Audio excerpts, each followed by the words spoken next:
বন্ধুরা কেমন আছো তোমরা সবাই? আশা করি তোমরা সবাই অনেক ভালো আছো আর আমরাও বেশ ভালোই আছি। আমি বিউ আর আমার সাধারণ ঘরকন্যা চ্যানেলের শান্ত স্নিগ্ধ শুভ্র সকালে তোমাদের সকলকে জানাই মিষ্টি একটা ওয়েলকাম। তো চলো তোমাদের সাথে নিয়ে শুরু করে দিই আজকের নতুন ব্লগ। সকালে উঠে কিশমিশ ভেজানো জলটা খেয়ে চলে এসেছিলাম একদম ছাদে নিজের শরীর চর্চাটা করে নিতে। এটাই জানো তো, সারা দিনের মধ্যে আমি যা যা কাজ করি সমস্তটাই কিন্তু পুরো সংসারের জন্য। আর এই যে সকালে যে কাজটা এখন করছি এটা কিন্তু শুধুই আমার নিজের জন্য, মানে আমার নিজের শারীরিক দিক থেকে সুস্থ থাকার জন্য।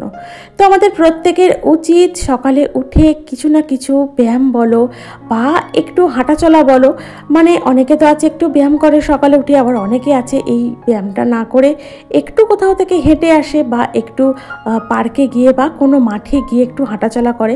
তো যাই বলো না কেন, সকালে উঠে 10 মিনিট হোক বা 15 মিনিট বা যার কাছে যতটুকু সময় আছে নিজেকে দেওয়ার মতো, খুব কমপক্ষে 10 মিনিট হলেও তাও যথেষ্ট, নিজের জন্য কিন্তু একটু সময় খরচ করা উচিত আমাদের প্রত্যেকের।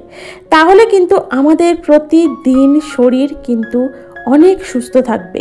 আর এখন যা সময় চলছে তাতে কিন্তু আমাদের প্রত্যেকের ঘরেই কিন্তু ওষুধ, আমরা প্রত্যেকেই ওষুধের উপর এখন নির্ভর হয়ে পড়েছি। প্রতিটা বাড়িতেই কিন্তু কম বেশি ওষুধ কিন্তু প্রত্যেকের বাড়িতেই আসে। তুমি যে কোনো ডাক্তারের কাছে যাও, তাদের কিন্তু প্রথম পরামর্শ হচ্ছে আগে শরীর চর্চা করো, আগে কিছু ব্যায়াম দেখিয়ে দেয় তারা, তো সেগুলো করো। তো যাই হোক, সকালে ঘুম থেকে উঠে নিজের জন্য কিছুটা সময় খরচ করে, মানে নিজের জন্য একটুখানি ব্যায়াম ট্যায়াম করে শরীরটাকে একদম চাঙ্গা করে নিয়ে দেখো চলে এসেছি নিচে। এইবার আমার পুরো পরিবারের জন্য আমার সারাটা দিন আর কি রইল পড়ে। তো কিছুটা সময় সকালে নিজের জন্য থাক না, নিজের শরীর চর্চার জন্য, নিজের মানসিক দিক থেকে একটুখানি সুস্থ থাকার জন্য।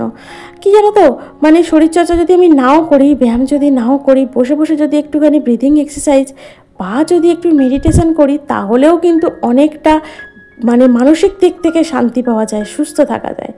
আর এদিকে দেখো চলে এসেছিলাম নিচে ঘরের বাসি কাজ সমস্ত কিছু কমপ্লিট করে নিতে। ওপরের কাজগুলো না সমস্তটা আগে কমপ্লিট করে নিয়েছি। আর কমপ্লিট করে নেওয়ার পর তারপর চাটা করে খেয়েও নিয়েছিলাম। আর মনের বাপি বেরিয়ে পড়েছে মনের বাপির কাজে। আর আজকে জানো তো, মেয়ের সকাল থেকে কোনো পড়া ছিল না, তাই প্রতিদিনই তো সকালে ঘুম থেকে উঠছে, তাই আজকে ও ঘরটায় ঘুমাচ্ছে। তো ঘরে ঘুমাচ্ছে, ওকে আর ডিস্টার্ব করছি না, থাক। প্রতিদিনই সকালে মানে অনেকটা সকালে ঘুম থেকে উঠছে।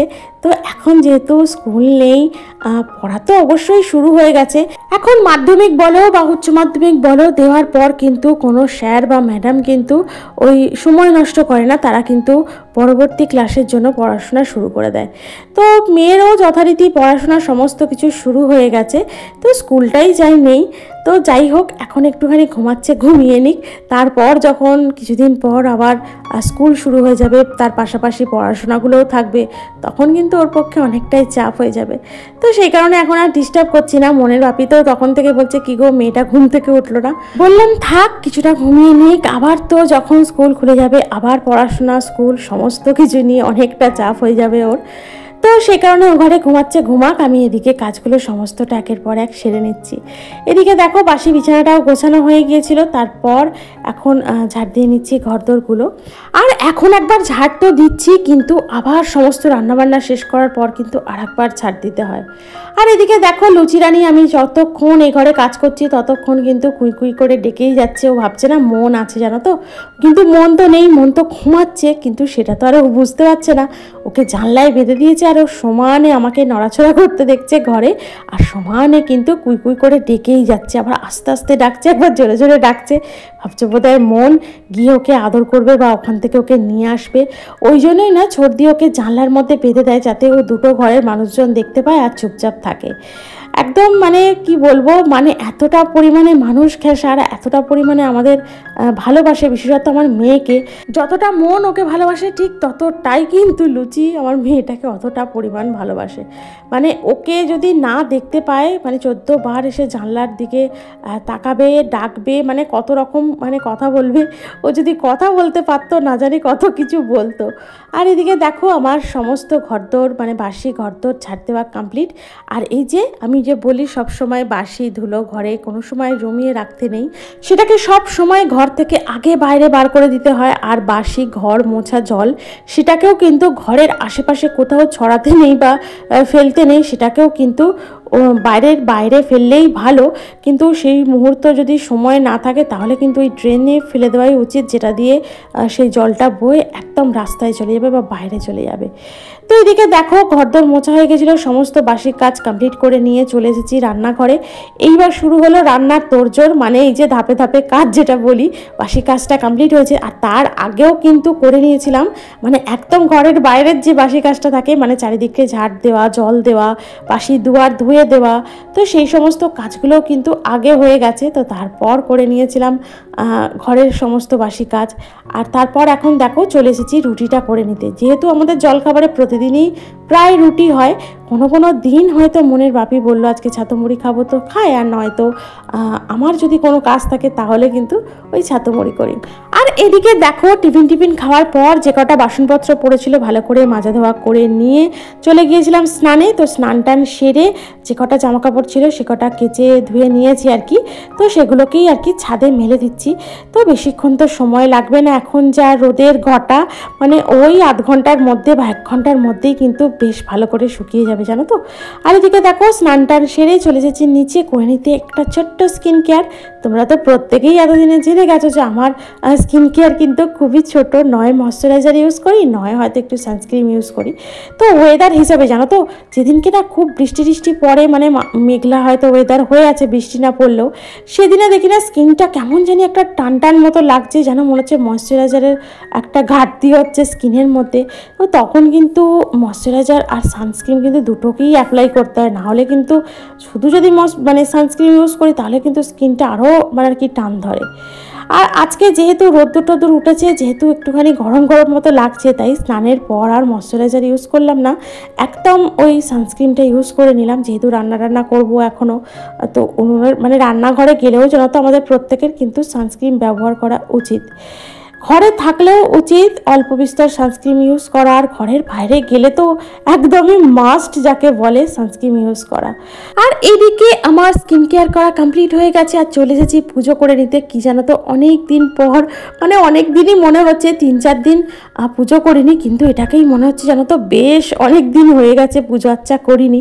তাই স্নান টান করার পর মনে হচ্ছিল কখন একটু পুজো করব, কখন একটু ঠাকুরের সামনে বসবো, একটু ঠাকুরকে মন ভরে দেখবো। ফুল টুল দিয়ে সাজানোর পর মানে মায়ের যে একটা রূপ হয়, তো সেই রূপটা দেখতে না সত্যি বলছি একদম অসাধারণ লাগে। ইচ্ছাই করে না, বিশ্বাস করো একদম ইচ্ছাই করে না পুজো টুজো করার পর ওখান থেকে উঠে গিয়ে আর কোনো কাজ করি, যেন মনে হয় আর কোনো কাজ না থাকলেই বুঝি ভালো হতো। বেশ ঠাকুরের সামনে বসে চুপ করে ঠাকুরের দিকে তাকিয়ে থাকতে পারতাম। আর এদিকে দেখো পুজো টুজো সেরে চলে এসেছিলাম নিচে, বসিয়ে দিয়েছিলাম একটা গ্যাসে ভাত, আর একটা গ্যাসে বসিয়ে দিয়েছিলাম আলু উচ্ছে আর কি সিদ্ধ। যেহেতু আমি ভাতটা অন্যরকমভাবে করি, তাই কিন্তু প্রেশারে আলাদা করে জানো তো আলু উচ্ছে কাঁচকলা এই সমস্ত কিছু আর কি, যেগুলো আর কি সিদ্ধ খায় মনের বাপি প্রথম পাতে, তো সেগুলো কিন্তু আলাদা করে বসাই জানো তো। আমি যেভাবে ভাত করি না, খুব তাড়াতাড়ি ভাত হয়ে যায়, তো ভাত কিন্তু হয়ে যায় আর ওগুলো কিন্তু সিদ্ধ হতে চায় না অত তাড়াতাড়ি, তো সেই কারণেই আর কি। আর এদিকে দেখো বসিয়ে দিচ্ছি এঁচোড়ের তরকারি। আজকের লাঞ্চের মেনু হচ্ছে এঁচোড়ের তরকারি আর ডিমের ঝাল, মানে ডিমের কারি আর কি যেটাকে বলে। তো এই হালকা ফুলকা, আর ওই দেখলেই তো ওগুলো ভাতে দিয়েছিলাম, মানে সিদ্ধ করেছিলাম। তো মনের বাপি আর মা ওই সিদ্ধ দিয়েই অর্ধেক ভাত খেয়ে নেবে, তরকারি কতটুকু খায় ওরা খেতেই চায় না। করি অল্প তরকারি, তার মধ্যেও কিন্তু আবার থেকে যায় জানো তো। আর এদিকে দেখো এঁচোড়ের আলুটা প্রথমে ভেজে তুলে নিয়েছিলাম, তারপর কিন্তু এঁচোড়গুলোকে আবার একবার করে ভেজে নিচ্ছি জানো তো। তো সিদ্ধ করার পর কিন্তু আবার একবার ভেজে নিই, এতে কি হয় এঁচোড়ের মধ্যে একটা যে আঠা গন্ধ থাকে সেটা কিন্তু আর একদম তরকারির মধ্যে পাওয়া যায় না। আর এবারে পেঁয়াজ আদা রসুন এই সমস্ত কিছু দিয়েই করে নেব আজকে এঁচোড়ের তরকারি।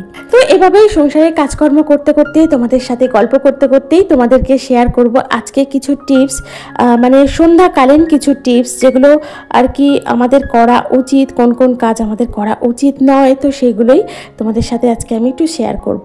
তো প্রথমেই বলি যে ভাত খাওয়া কাপড়ে কি সন্ধ্যা প্রদীপ দেওয়া যাবে? তো এটা হচ্ছে একটা খুব বড় প্রশ্ন জানো তো। তো সর্বপ্রথম বলি, দেখো আমাদের অনেকেরই তো বাড়িতে আলাদা আলাদা ঠাকুরঘর থাকে, আবার কারো কারো হয়তো আলাদা ঠাকুরঘর থাকে না, তারা হয়তো যে ঘরে আর কি থাকছেন বা শুচ্ছেন বা শোবার ঘর, সেখানেই হয়তো তারা ঠাকুর রাখেন, সেখানেই তারা ঠাকুরের সেবা দেন।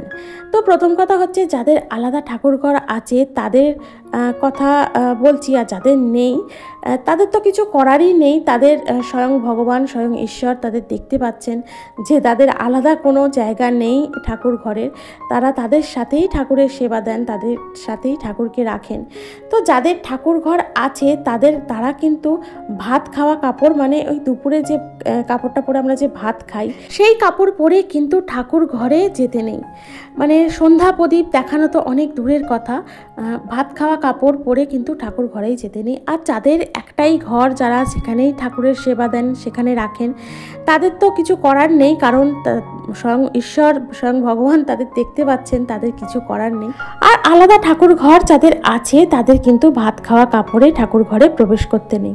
দ্বিতীয়ত বলি, সন্ধ্যার সময় কিন্তু কাউকে টাকা দেওয়া, এটা কিন্তু করা একদমই উচিত নয়। ধরো কেউ এসেছে, তুমি তাকে টাকা দিচ্ছ, তাই কিন্তু টাকা দেওয়াটা খুব প্রয়োজন সেই সময়, সেই মুহূর্তেও, মানে সন্ধ্যার সেই মুহূর্ত, যে মুহূর্তে সন্ধ্যা প্রদীপ দেখানো হচ্ছে বা সন্ধ্যা জ্বালা হচ্ছে বা সন্ধ্যা দেওয়া হচ্ছে, সেই মুহূর্তে কিন্তু টাকা দেওয়া একদমই উচিত নয়। কিছুক্ষণ পর, সন্ধ্যা প্রদীপ জ্বালানোর পর, শঙ্খ বাজানোর পর, তারপরেই কিন্তু তাকে টাকা দেওয়া উচিত। মোট কথা, সন্ধ্যা প্রদীপ দেখানো হয়ে গেল, কিছুক্ষণ পর যখন সন্ধ্যার সেই মুহূর্তটা উতরে যাবে, তারপরেই কিন্তু তার হাতে টাকা দেওয়া উচিত। এমনকি জানো তো, আমরা যদি দোকানে গিয়ে কিছু কেনাকাটা করি, সেই সন্ধ্যার মুহূর্ত, যে মুহূর্ত ঘরে সন্ধ্যা পড়ছে, সেই মুহূর্তেও কিন্তু ঘর থেকে বেরিয়ে গিয়ে কোনো কিছু কেনাকাটা করা বা ঘর থেকে বেরিয়ে যাওয়া, সেটাও কিন্তু উচিত নয়। আর এদিকে দেখো, তোমাদের সাথে গল্প করতে করতে আমার রান্নাটাও কমপ্লিট হয়ে গিয়েছিল। তারপর গ্যাস চিমনিটা পরিষ্কার করে নিয়েছিলাম, আর একদম চলে এসেছি দুপুরের লাঞ্চে। দেখো, ডিমের কারি, এঁচড়ের তরকারি, আর এটা সর্দি দিয়েছে একটু চিকেন মনকে, আর হচ্ছে আমের চাটনি, আর এই যে বললাম উচ্ছে আলু ভাতে দিয়েছিলাম। এই দিয়েই হচ্ছে আজকের আমাদের একদম দুপুরের লাঞ্চ। আর যেটা তোমাদের সাথে আলোচনা করছিলাম, সেটা হচ্ছে সন্ধ্যার সময়, সন্ধ্যা দেওয়ার সময় বাড়ির থেকে কেউ কিন্তু বেরিয়ে যাবে না।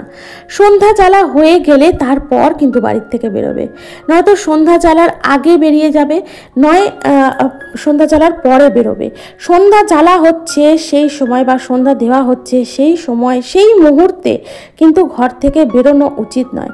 শুধুমাত্র ঘরের লোক নয়, হয়তো কেউ অতিথি আসলো তোমার বাড়িতে, সে হয়তো চলে যাবে, সেই মুহূর্তটা হয়তো সন্ধ্যার মুহূর্ত, তাকে কিন্তু সেই মুহূর্তে বাড়ির থেকে বেরোতে দেওয়া উচিত নয়। আগে সন্ধ্যা দেওয়া হবে, শঙ্খ বাজানো হবে, মা বসুমতীকে প্রণাম করা হবে, তারপর কিছুক্ষণ বসে নিয়ে তারপর কিন্তু তাকে বাড়ির থেকে বেরোতে দেওয়া উচিত। সন্ধ্যার মুহূর্তে এমন অনেক কিছু কাজ আছে যেগুলো কিন্তু আমাদের মোটেই করা উচিত নয়। আর একটা কাজ হচ্ছে, সন্ধ্যার মুহূর্তে জানো তো খেতে বসা উচিত নয়। এতে কিন্তু মা লক্ষ্মী ভীষণভাবে কুপিত হন আমাদের উপরে, ভীষণভাবে। মানে যদি ধরো কেউ খেতে বসে গিয়েও থাকে, তাহলে কিন্তু তার খাওয়া যতক্ষণ না শেষ না হচ্ছে, ততক্ষণ কিন্তু সন্ধ্যা জ্বালাটা উচিত নয়। তার খাওয়াটা শেষ হবে, তারপর এটাও পরিষ্কার পরিচ্ছন্ন করে তারপর কিন্তু সন্ধ্যা জ্বালানো উচিত। সন্ধ্যা জ্বালানো হয়ে গেলে ঠাকুরকে প্রণাম করে শঙ্খ বাজিয়ে